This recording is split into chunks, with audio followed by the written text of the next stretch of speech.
Fis-sem tal-Missier u tal-Iben u tal-Ispirtu Santu, il-grazzja ta' Sidna Ġesu Kristu l-imħabba ta' Alla u l-għaqda fl-Ispirtu Santu tkun magħkom il-koll.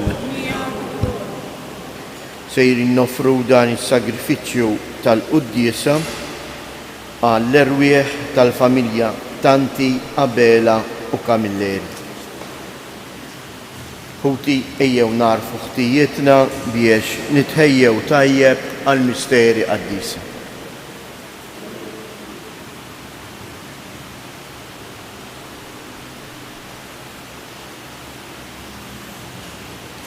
Mulej ħniena, Kristu ħniena, mulej ħniena.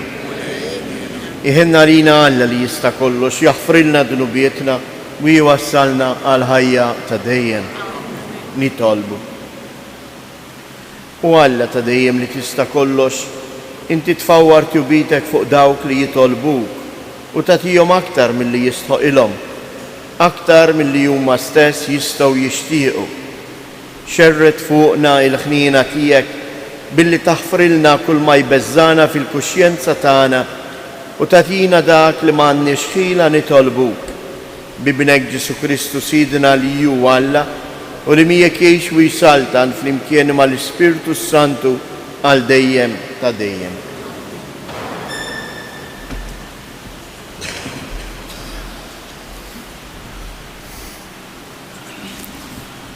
Qari mill-ittra ta' San Pawlu Apostlu lil Galatin. Ħuti, jiena nistaġeb bikom kif daqshekk malajr dbettu minn min sejħilkom fil-grazzja ta' Ġesu u dortu lejn evanġelju ieħor. Mhux għax hemm xi evanġelju ieħor, imma hemm xi wħud li qegħdin iħawdukom u jridu jaqilbu l-evanġelju ta' Kristu.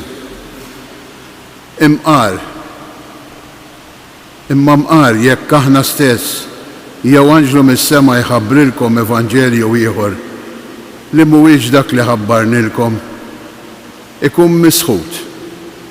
Bħalma ġa qednilkom u ntenni ngħidilkom issa jekk xi ħadd iħabbrilkom ħaġa oħra għal dak li ġa rċevejtu, ikun misħut. Forsi jien qed infittex li jkunu iġibuni l-bnedmin, jew qed infittex li jkun iġibni Alla. Qiegħed jiena nfittex li noġob lill-bnedmin, li kont għadni nfittex li noġob lill-bnedmin, ma kontx inkun għaddej ta' Kristu. Dan narrafulkom, ħuti, l-evanġelju li ħabbartilkom jien mhuwiex evanġelju tal-bnedmin, għaliex jiena mhux minn għand bniedem irċevejtu jew tallimtu, imma kien irrilevat lili minn Ġesu Kristu. Il-kelma tal-mulej. Roddu ħajr lill-Alla. Salm responsorjali. Il-mulej jiftakar għal dejjem fil-patt tiegħu inwieġbu. Il-mulej jiftakar għal dejjem fil-patt tiegħu. Ir-rotħaj lill-mulej b'qalbi kollha fil-laqgħa tat-tajbin flimkien miġbura. Kbar huma l-emejjel tal-mulej ifittxuhom dawk kollha li jitaxqu bihom inwieġbu. Il-mulej jiftakar għal dejjem fil-patt tiegħu. Is-sewwa u l-ħaq hemm il-idejh ta' min joqgħod fuqhom il-preċetti tiegħu, imwettqa għal dejjem ta' dejjem, magħmula bis-sewwa u bid-dritt inwieġbu. Il-mulej jiftakar għal dejjem fil-patt tiegħu. Bat jifdil il-poplu tiegħu, waqqaf għal dejjem il-patt tiegħu. Qaddis u tal-biża' u ismu, għal dejjem jibqa' it-tifħir tiegħu inwieġbu. Il-mulej jiftakar għal dejjem fil-patt tiegħu. Inqumu għall-Evanġelju.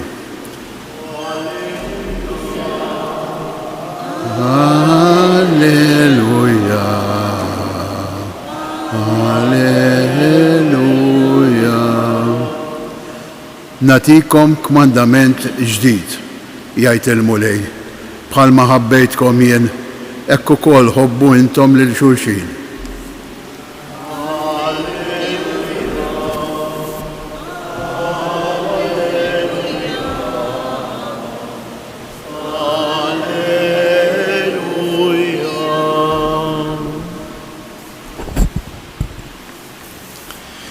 Il-mulej ma'kom. Qari mill-Evanġelju skont San-Luqa. F'dak iż-żmien iqum wieħed għaref fil-liġi biex iġarrab lil Ġesu staqsih: Mgħallem, x'għandi nagħmel biex niret il-ħajja ta' dejjem? Qallu Ġesu: fil-liġi x'hemm miktub? Int x'taqra fija? U dak wieġeb: int għandek tħobb lill-mulej Alla tiegħek b'qalbek kollha u bruħek kollha, bil-qawwa tiegħek kollha u b'moħħok kollu u lill-proxmu tiegħek bħalek innifsek.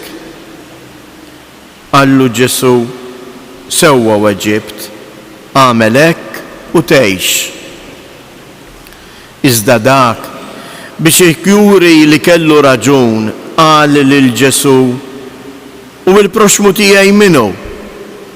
U Ġesu reġa' qabad jgħidlu: wieħed raġel kien nieżel Ġeriko minn Ġerusalemm u waqaf idejn il-ħallelin. Dawn eżżawh biċruh biswat u telquh u ħallewh nofsu lej mejjed. Inserta kien nieżel qassis minn dik it-triq u rah, għadda minn mal-ġenb u baqa' sejje.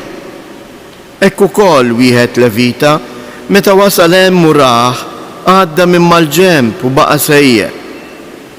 Imma kien għaddej minn hemm wieħed Sammaritan, wasal ħdejh, rah u tħassru.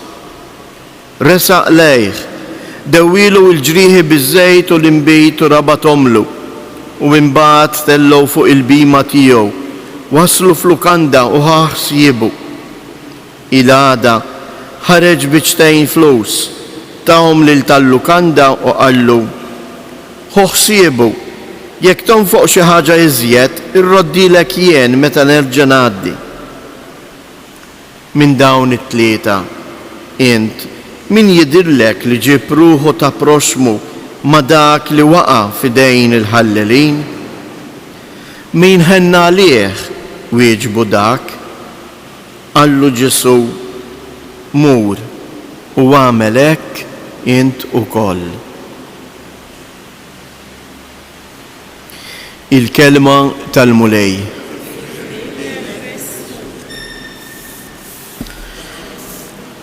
Nixtieq li dal-għodu eżies fuq din il-kelma li l-mulej għalilna nirriflettu ftit fuq l-atteġġament tal-ħajja tagħna. Dan il-għaref tal-liġi li jaf sewwa x'għandu jagħmel biex jgħix,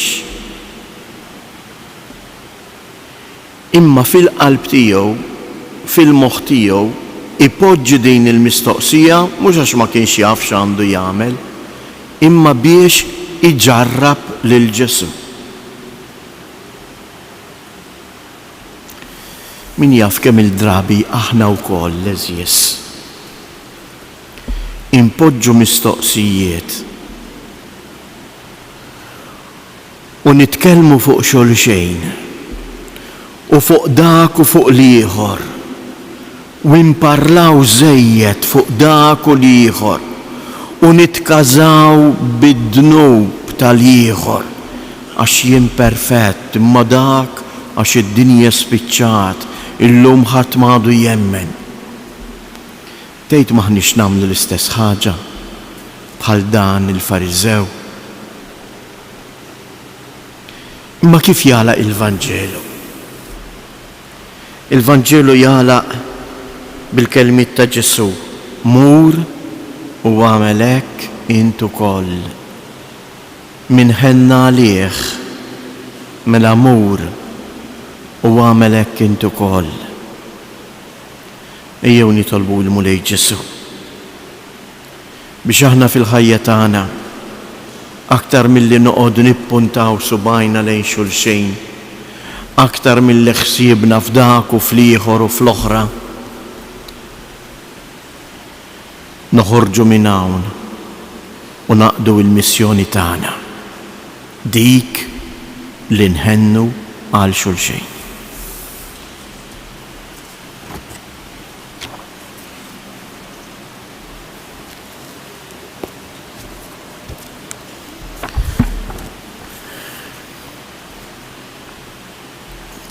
Il-kelma tal-mulej Eżies li għadna kemm smajna turina il-missjoni li l-mulej qed jagħtina li aħna nkunu marbuta u mimlija bl-imħabba tiegħu biex narfu nwasslu dejn imħabbtu lil ħodna.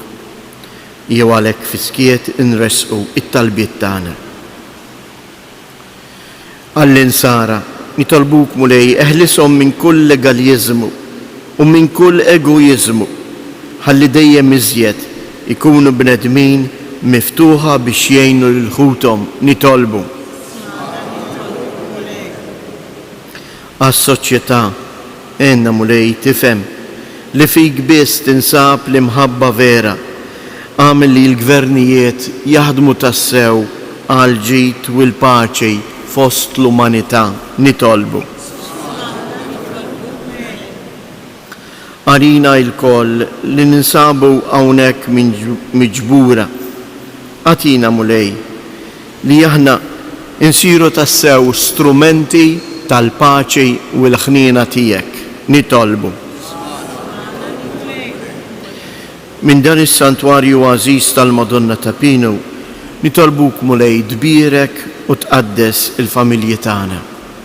Għati l-għajnuna meħtieġa lil morda.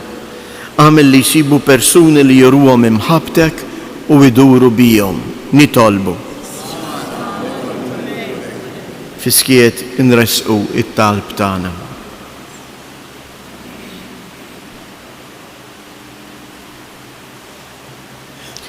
Enna u Alla sabiex bil-għajnuna tiegħek nirbħu fuq l-egoiżmu tagħna u ngħixu biss għal ibnek li miet u rxox ta' għalina u li jgħixu jisaltan għal dejjem ta' dejjem.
Tolbu ħuti biex dan is-sagrifiċċju tiegħi u tagħkom ikun joġob lil Alla l-Missier li jista' kollox.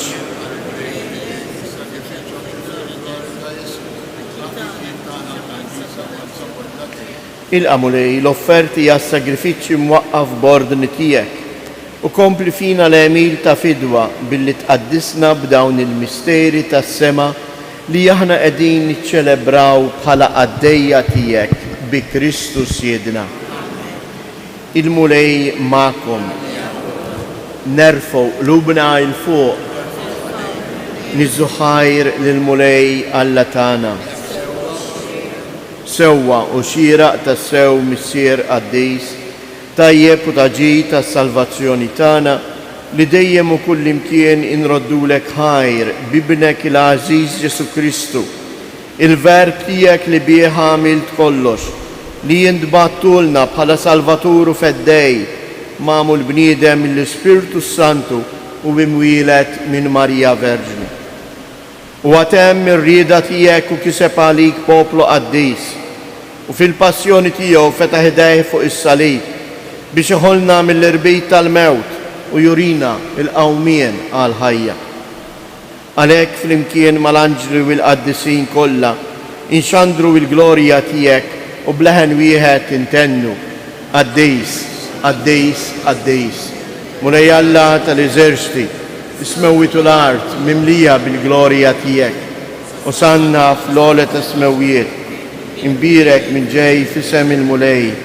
Osanna fil-għoli ta' smewiet.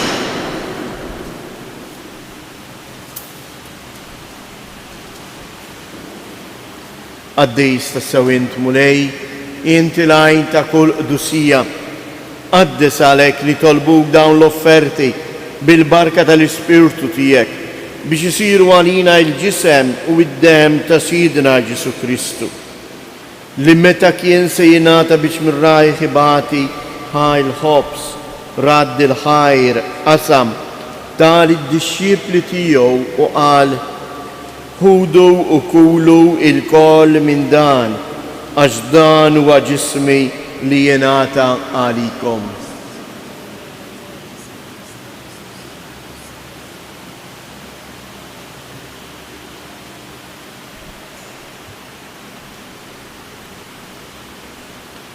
Ekku kol wara li klaħal kalċi reġa' radd il-ħajr tal id-disċipli tiegħu u qal: ħudu u jxorbu minnu il-koll, għax dan huwa il-kalċ ta' demmi tal-patt il-ġdid li jibqa' l dejjem.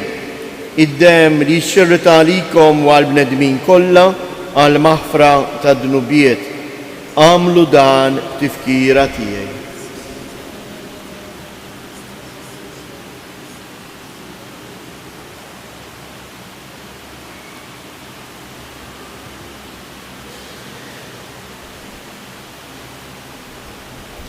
Danu il-misteru tal-fidi inħabru l-mewt tiegħek mulej, inxandru bil-ferħ il-qawmien tiegħek, nistennewk sa ma tiġi fil-glorja. Għalhekk aħna u nagħmlu dan tifkira tal-mewt u l-qawmien ta' Sidna Ġesu Kristu, nofrulek mulej il-ħobs tal-ħajja u l-kalċi tas-salvazzjoni u nroddulek ħajr għaliex oġbok tilqana hawn quddiemek biex naqduk. Miċ-ċokontana nitolbu li l-Ispirtu Santu jaqqadna f'ġisem wieħed lilna li nieħdu sem il-ġisem u id-dem ta' Kristu. Ftakar mulej, fil-Knisja tiegħek imxerda mad-dinja kollha u ittaqa' fl-imħabba flimkien mal-Papa Franġisku, mal-Isqof tagħna Anton, l-Isqfijiet u l-ministri tiegħek kollha. Ftakar ukoll fħutna li raqdu bit-tama tal-qawmien. Ftakar fil-mejtin kollha, daħħalhom quddiemek fid-dawl tas-sebħ tiegħek. Ħenna għalina l-koll nitolbuk.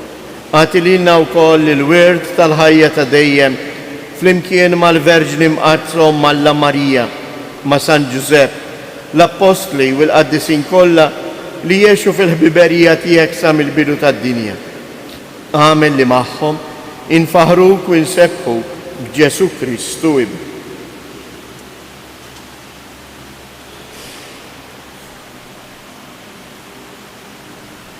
Bi Kristu, ma' Kristu u fi Kristu. Jingħata lilek għala missier li tista' kollox flimkien mal-Ispirtu Santu kull ġieħ u glorja għal dejjem ta' dejjem. Jew ħuti nitolbu kif għallimna u ridna nagħmlu is-Salvatur tagħna Ġesu Kristu. Missierna li inti fis-smawiet jitqaddes ismek, tiġi saltnatek, ikun li tritient kif is-sema hekk fl-art. Ħobżna ta' kuljum għatina llum, aħfrilna dnubietna bħalma naħfru lil min ħati għalina u la ddaħħalniex fit-tiġrib iżda eħlisna mid-deni. Eħlisna nitolbuk mulej minn kull deni. Għatina fit-tieba u l-ħnina tiegħek il-paċi fi żmienna biex inkunu ħielsa dejjem mid-dnub u mħarsa minn kull inkwiet, aħna u nistennew u nittamaw ilejna u l-miġja tas-Salvatur tagħna Ġesu Kristu. Mulej Ġesu Kristu li jgħid lill-Apostli tiegħek inħallilkom isliem natikom isliem tiegħi la tħares lejn dnubietna, iżda ħares lejn il-fidi tal-Knisja tiegħek, għatija isliem u laqda li jint trid fija, int li tgħix u s-saltan għal dejjem ta' dejjem. Il-paċi tal-mulej tkun dejjem magħkom. Għatu l-paċi lil xulxin.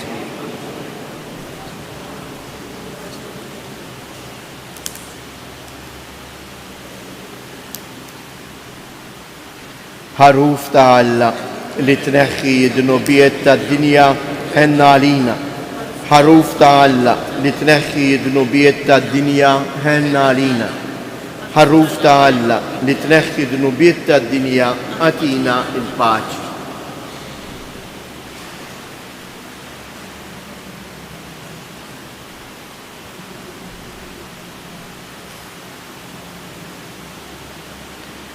Danu il-ħaruf ta' Alla, danu li jneħħi d-dnubiet ta' dinja. Ħenjin dawk li huma mistiedna għall-ikla tal-ħaruf.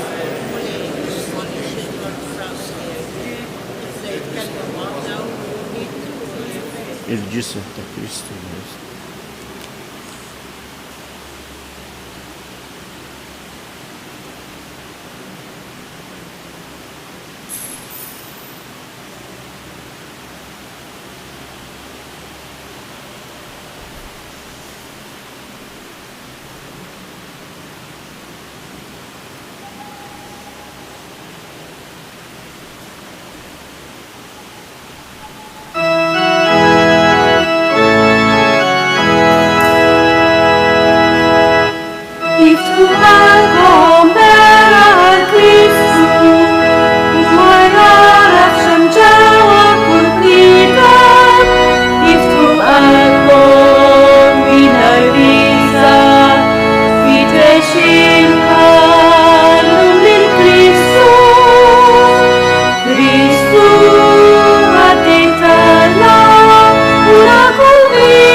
If to us,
nitolbu.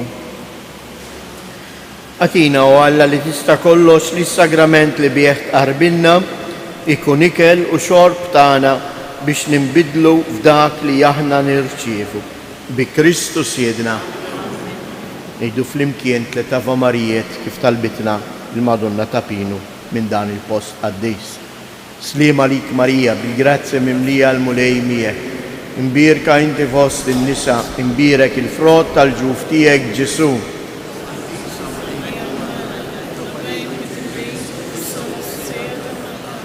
Sliema lik Marija, bil-grazzja mimlija l-mulej miegħek. Imbierka inti fost in-nisa, imbierek il-frott tal-ġuf tiegħek Ġesu.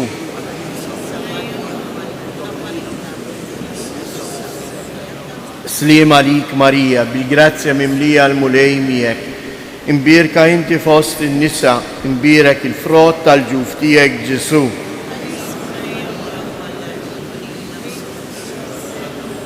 Madonna ta' Pinu, Sultana tal-familja, ħarstek fuqna dejjem żomm. Il-mulej ma'kom. Iberikom Alla li jista' kollox il-Missier, l-Iben u l-Ispirtu Santu. Morru u għejxu fil-paċi ta' Kristu.